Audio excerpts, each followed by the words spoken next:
हरियाली तीज का पर्व महिलाओं के लिए अत्यंत शुभ और पुण्यदायक होता है। हरियाली तीज व्रत के दिन महिलाओं को ये 7 विशेष कार्य अवश्य करने चाहिए। विशेषकर सौभाग्यवती स्त्रियों के लिए यह दिन भगवान शिव और माता पार्वती के पुनर्मिलन का प्रतीक है। अतः इस दिन कुछ विशेष कार्य करके महिलाएं अपने पति की दीर्घायु, परिवार की सुख समृद्धि और अखंड सौभाग्य का आशीर्वाद प्राप्त कर सकती हैं। यह दिन सुहागिन महिलाओं के लिए अत्यंत विशेष होता है। 16 श्रृंगार करके माता पार्वती का पूजन करने से अखंड सौभाग्य की प्राप्ति होती है। तो भक्तों, आज हम आपको इस वीडियो में बताएंगे कि हरियाली तीज व्रत में यह 7 काम हर सुहागन महिलाओं को जरूर ही करना है। और कुछ ऐसे गहने हैं जिन्हें भूल से भी हरियाली तीज व्रत में नहीं पहनना है, नहीं तो आप अपने पति की मृत्यु का कारण बन सकती हैं। इसलिए वीडियो को पूरा जरूर देखें ताकि आपको हरियाली तीज व्रत से संबंधित जानकारी प्राप्त हो सके। भक्तों, अगर जिस महिला की शादी हो गई है और वह हरियाली तीज का व्रत रखे हुए हैं, तो ऐसे में अगर आपका पति भी इन 3 चीजों को पहनने के लिए बोले तो आप तुरंत मना कर दें। एक शादीशुदा महिला को भूलकर भी हरियाली तीज व्रत में इन 3 चीजों को कभी नहीं पहनना चाहिए, नहीं तो आप अपने पति की मृत्यु का कारण बन सकती हैं। आप अपने हाथों से ही विधवा हो सकती हैं। भक्तों, आज हम आपको इस वीडियो में शादीशुदा महिलाओं से संबंधित बिल्कुल साफ साफ शब्दों में 5 से 7 कुछ ऐसे कार्य बताने वाले हैं जो कि हर पति पत्नी को एक बार तो जरूर सुनना चाहिए। इसीलिए आज बिना शर्म किए हुए इस वीडियो को जरूर ही देख लेना, ताकि आप अपनी जिंदगी की बर्बादी का कारण ना बने। शादी हो जाने के बाद पति पत्नी 7 जन्मों के लिए एक दूसरे के हो जाते हैं। पति पत्नी शादी हो जाने के बाद अपनी जवानी को ठंडा करने के लिए संभोग करते हैं, परंतु कई महिलाएं जिनकी नई नई शादी होती है, नए रिश्ता, नई नई जवानी में पति के द्वारा कई ऐसी चीज लाई जाती है पत्नी के लिए, जो कि पत्नी गलती से उन चीजों को पहन लेती है। उसे समय पत्नी को पता नहीं होता है कि इन 3 चीजों के पहनने से पति की मृत्यु शीघ्र ही हो जाती है। आज यह वीडियो पति पत्नी को बड़े ही ध्यानपूर्वक सभी काम को छोड़कर जरूर ही देखना चाहिए, क्योंकि यह दिन साल में एक बार ही आता है, तो जानकारी हाथ से ना जा पाए। आपको बता दें कि आज की इस आधुनिक दौर में शादीशुदा महिला कई ऐसी चीजों को पहन लेती है जिसके बारे में उन्हें पता तक नहीं होता है। ऐसे में वे महिलाएं स्वयं अपनी पति की बर्बादी का कारण बन जाती हैं, क्योंकि उन्हें वास्तुशास्त्र का ज्ञान नहीं होता है। यहां तक कि शास्त्रों में भी यह नहीं लिखा होता कि हरियाली तीज व्रत में कुछ भी पहन लिया जाए। ऐसे में उनके जीवन पर नकारात्मक प्रभाव पड़ता है, यहां तक कि परिवार, रिश्ते और पति की जान भी चली जाती है। तो ऐसे में जानते हैं कि आखिर में 3 चीज कौन सी है जो हरियाली तीज व्रत में महिलाओं को कभी नहीं पहननी चाहिए। भगवान भोलेनाथ, माता पार्वती ने स्वयं कहा है कि जो भी व्यक्ति अच्छे तरीके से सावन के महीने में आने वाले हरियाली तीज व्रत को सच्चे मन से पूजा पाठ करते हैं, उसे हम स्वीकार करते हैं और उसे भक्त की हर मनोकामना को में पूरा करते हैं, चाहे वह धन से संबंधित हो या व्यापार से संबंधित। भक्तों, वीडियो में आगे बढ़ने से पहले अभी ही वीडियो को लाइक कर और नीचे कमेंट बॉक्स में लिख दो सच्चे दिल से हर हर महादेव, जय भगवान शिव, जय माता पार्वती। तो जानकारी आरंभ करते हैं। हिंदू धर्म में विवाह के बाद हर स्त्री के लिए 16 श्रृंगार बहुत मायने रखता है। मांग में सिंदूर, माथे पर बिंदियां, हाथों में चूड़ियां, पांव में पायल और बिछिया और लाल जोड़ा, जो कि हर सुहागन महिला का प्रतीक होता है। यह धारण कर जब एक लड़की अपने घर को छोड़ किसी दूसरे घर में प्रवेश करती है तो उसके जीवन के मायने ही बदल जाते हैं। श्रृंगार एक स्त्री की सुंदरता में 4 चांद लगता ही है। साथ ही यह एक स्त्री के जीवन में परिवर्तन और समाज में उसकी पहचान को एक नए रूप में प्रस्तुत करता है। केवल धार्मिक दृष्टि से ही नहीं, बल्कि वैज्ञानिक दृष्टि से भी 16 श्रृंगार का महत्व माना जाता है। 16 श्रृंगार में उपयोग होने वाला सामान किसी भी सुहागन स्त्री के वैवाहिक जीवन का प्रतिनिधित्व करता है। इसमें प्रयोग की जाने वाली हर चीज का अपना एक अलग महत्व होता है। हिंदू धर्म मानने वाली प्रत्येक सुहागन स्त्री अपने पति की लंबी आयु और सुखी जीवन की कामना के साथ हरियाली तीज का व्रत रखती है और 16 श्रृंगार धारण करती है। परंतु कई ऐसी चीज होती है जो कि महिलाओं को कभी नहीं पहननी चाहिए। अब यहां पर कुछ भक्त ऐसे भी होंगे जो हमारी बातों को हल्के में लेंगे क्योंकि उन्हें वास्तु शास्त्र का ज्ञान नहीं है। उन भक्तों से हम तो यही कहना चाहेंगे कि जो जानकारी हम बता रहे हैं उनको जान लेना तो आपके लिए अच्छा है। आज के बदलते नए दौर में कोई भी व्यक्ति वास्तुशास्त्र के बारे में नहीं जानता है, तो फिर इन उपायों में या वीडियो देखने पर विश्वास ही नहीं करता है। इसलिए भक्तों, सही सटीक 100% जानकारी के साथ में जानने के लिए इस वीडियो से जुड़ जाना। वीडियो को आगे बढ़ते हैं। आपके पास अभी जितने भी काम हैं उनको साइड में रख दीजिए। ध्यानपूर्वक जो आपको बताया जा रहा है उसे देखिए और सुनिए। सुनने मात्र से ही आपका बेड़ा पार हो जाएगा।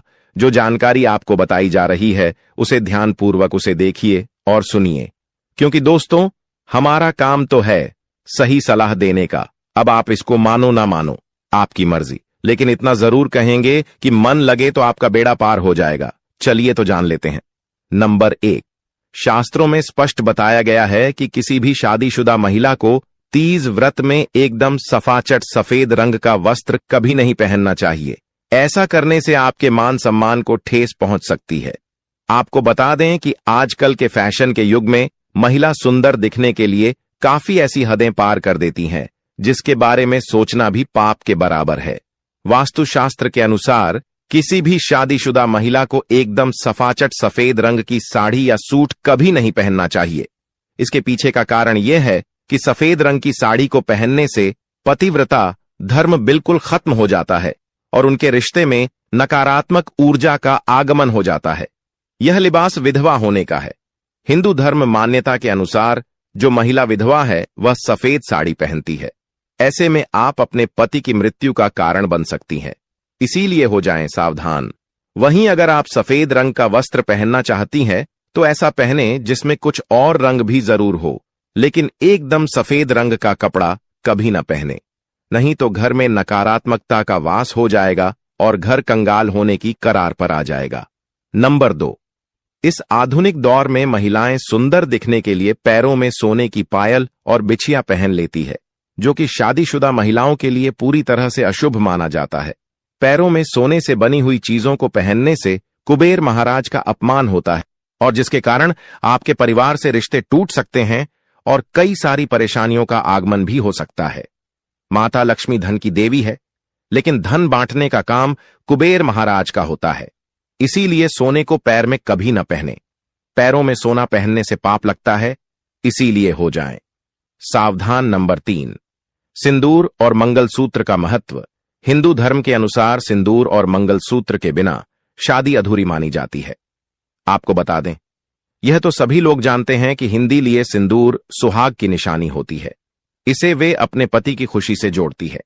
ऐसे में अगर जो महिला विवाहित होकर भी सिंदूर ना लगे तो दुनिया का सबसे बड़ा पाप माना गया है और आपकी इस पवित्र रिश्ते को और व्यक्ति मनुष्य का नाम दे सकते हैं। इसीलिए मांग में सिंदूर होना आवश्यक है। वहीं मंगलसूत्र का भी बड़ा महत्व है। मंगलसूत्र में सोना या पीतल भले ही ना लगाओ, लेकिन पीले धागे में काले मोती जरूर होने चाहिए। ऐसा माना जाता है कि मंगलसूत्र का पीला हिस्सा पार्वती और कल हिस्सा और शादी होने के बावजूद भी जो महिलाएं मंगलसूत्र न पहनती हैं तो सबसे बड़ा पाप है। ऐसे में आपके रिश्ते पर कलंक लग सकता है। इस शादीशुदा महिला को मंगलसूत्र अवश्य पहनना चाहिए। अगर आपके पास मंगलसूत्र नहीं है तो कम से कम गले में काला धागा तो पहन सकते हैं। स्वयं महादेव और पार्वती जी का जब विवाह हुआ था तब महादेव ने माता पार्वती को मंगलसूत्र पहनाया था। जब भगवान भी इन नियमों से घिरे हुए हैं तो हम तो आम इंसान हैं। इसलिए वीडियो को अंत तक जरूर देखिएगा, क्योंकि अब हम बताने वाले हैं कि ऐसी कौन सी चीज है जो सिंदूर की डिब्बी में रखनी चाहिए और जो वह कई कार्यों में बहुत शुभ है। धार्मिक मान्यता के अनुसार सिंदूर लगाने के कई नियम होते हैं जिनका पालन करना अनिवार्य होता है। सिंदूर लगाने के संदर्भ में जो भी नियम बनाए गए हैं, सभी सुहागिन महिलाओं को इन नियमों का विधिपूर्वक पालन करना चाहिए, अन्यथा उनके जीवन में परेशानियां उत्पन्न होने लगती हैं। जो महिलाएं सिंदूर के नियमों का पालन नहीं कर सकती, ऐसी महिलाओं के पति को धन तथा स्वास्थ्य संबंधी समस्याओं का सामना करना पर रह सकता है। तो आइए जानते हैं सिंदूर लगाने के लिए कौन से नियम हैं जिनका पालन हर महिलाओं को करना चाहिए। नंबर 1, सिंदूर का गिरना बहुत ही अपशगुन माना जाता है, इसीलिए हमें हमेशा बच्चों से दूर रखना चाहिए। अगर आप किसी ऐसी जगह पर रखेंगे तो बच्चे से हाथ लगाएंगे और यह गिर सकता है। नंबर 2, मांग के लिए आप हमेशा ही सुख सिंदूर का ही इस्तेमाल करें। आजकल मार्केट में ट्रेंड के लिए कई तरह के लिक्विड सिंदूर भी उपलब्ध है, लेकिन वह लगते अच्छे नहीं होते। कई महिलाओं को लगता है कि सिंदूर लगाते समय उनके माथे पर गिर जाता है, तो माथे से सिंदूर का गिरना बहुत शुभ होता है, तो इसका मतलब है कि आपका पति आपसे बहुत प्यार करता है। नंबर 3, सिंदूर को कभी भी किसी के सामने ना लगाएं। जब आप सिंदूर को किसी के सामने लगते हैं तो आपके पति को नजर लग सकती है और आपका प्यार कम हो सकता है। ऐसा करने से पति किसी गलत संगत का शिकार हो सकता है। नंबर 4, अगर गलती से कभी आपसे सिंदूर नीचे गिर जाता है तो उसे इकट्ठा करके नली या इधर उधर इकट्ठा करके माथे से लगाकर किसी पेड़ के नीचे रखते हैं। नंबर 5, अगर आप सुख सिंदूर सही तरीके से नहीं लगता है तो आप अपनी उंगलियां माचिस की तीली को थोड़ा सा जिला करके सिंदूर में मिक्स करके माथे पर लगा लें। इससे सिंदूर नहीं फैलेगा और न ही आपके चेहरे पर गिरेगी। नंबर शादीशुदा महिलाओं को सदैव सिंदूर अपने पैसे से खरीद कर ही लगाना चाहिए। किसी अन्य के पैसे से खरीदा गया सिंदूर लगाने से बचे।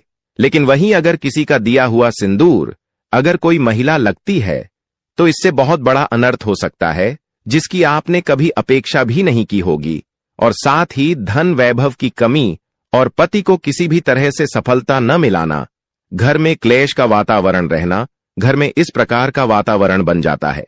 मांग में सिंदूर नहीं लगना चाहिए। सबसे पहले महिला नहा ले और पूजा पाठ कर ले और सिंदूर लगे। सदैव आप अपने पति की लंबी आयु तथा उनकी सफलता के बारे में ही सोचें। इससे उनका भाग्य और भी अधिक प्रबल एवं ही बनता है। महिलाओं को उपहार में मिले सिंदूर का उपयोग करने से बचना चाहिए, क्योंकि शास्त्रों में उपहार में मिले सिंदूर का उपयोग करना अशुभ है। केवल अपने पति का दिया हुआ सिंदूर ही लगे, जो कि शादीशुदा महिलाओं के लिए बहुत ही शुभ है। नंबर 9, चाहे कितनी भी बड़ी मजबूरी हो, परंतु शादीशुदा महिलाओं को किसी दूसरी महिला के सिंदूर को अपनी मांग में भरने से बचना चाहिए। किसी दूसरी महिला के सिंदूर को मांग में भरना बहुत ही अशुभ होता है। ऐसा करने वाली महिलाओं के पति को धन संबंधी समस्याओं का सामना करना पड़ता है। नंबर 10, घर में अगर किसी भी तरह के सूतक है या आपके पीरियड्स आ रहे हैं तो आप तीज के व्रत में सिंदूर ना लगाएं, क्योंकि यह सिंदूर का अपमान होता है। ऐसे घर में प्रवेश भी नहीं करती है, जैसे रसोई में जाना, अचार चुन, पूजा पाठ करना या मंदिर जाना आदि। दोस्तों, हिंदू धर्म में ऐसी मान्यता है कि पीरियड्स के दौरान महिला द्वारा तुलसी में जल डालने से तुलसी का पौधा सूख जाता है, क्योंकि इस समय महिलाओं के शरीर में ऊर्जा का संचार अधिक होता है। इस ऊर्जा को भगवान सहन नहीं कर पाते, इसलिए पीरियड के दौरान पूजा पाठ करना या मंदिर जाना वर्जित है। दोस्तों, प्राचीन काल में मंत्र कर और अनुष्ठान के बिना पूजा अधूरी मानी जाती थी। इसमें बहुत समय लगता था। दोस्तों, पीरियड्स के दौरान महिलाओं को इतनी देर बैठकर पूजा पाठ व अनुष्ठान करने में समस्याओं का सामना न करना पड़े, इसके लिए उन्हें इन 5 दिनों तक पूजा पाठ से दूर रखा जाता था। दोस्तों, यदि पीरियड की अवधि 7 दिन है तो 8वें दिन मंदिर में प्रवेश किया जा सकता है। वैसे यदि हम ज्योतिष की माने तो आमतौर पर पीरियड समाप्त होने के बाद 5वें दिन आप मंदिर में प्रवेश कर सकती हैं। दोस्तों, व्रत के बीच में ही अगर किसी महिला के पीरियड्स आ जाएं तो ऐसे में महिला को अपना व्रत पूरा करना चाहिए। पीरियड के दौरान भी मन में भगवान के प्रति आस्था काम ना हो। भगवान के लिए मन की शुद्धता सबसे ज्यादा जरूरी है। शारीरिक शुद्धता बाद में आती है। दोस्तों, व्रत के दौरान अगर किसी विशेष पूजा का संकल्प लिया गया है तो पीरियड्स के दौरान आप दूर बैठकर उसे धार्मिक काम को किसी अन्य व्यक्ति के जरिए करवा सकती हैं। पीरियड्स के दौरान भी व्रत के सभी नियमों का पालन करना चाहिए। ऐसे में प्रभु के मित्रों का ज्यादा से ज्यादा मनन करें। किसी विशेष पाठ का जाप करना चाहती है तो फोन के जरिए पाठ पढ़ सकती है। पीरियड्स के दौरान स्वच्छता का ख्याल रखना बेहद जरूरी है। स्नान के बाद साफ वस्त्र पहनकर ही मंत्र और पाठ करें। धार्मिक मान्यताओं के अनुसार पीरियड्स वाले दिनों में महिलाओं को सिंदूर लगाना चाहिए या नहीं। सिंदूर, जिसे कुमकुम के नाम से भी जाना जाता है, इस मुख्य रूप से विवाह का प्रतीक माना जाता है। ऐसा माना जाता है कि हिंदू शादी की तभी पूरी होती है जब वह मंडप में वधू की मांग में सिंदूर लगता है। सिंदूर को विवाह का प्रतीक माना जाता है।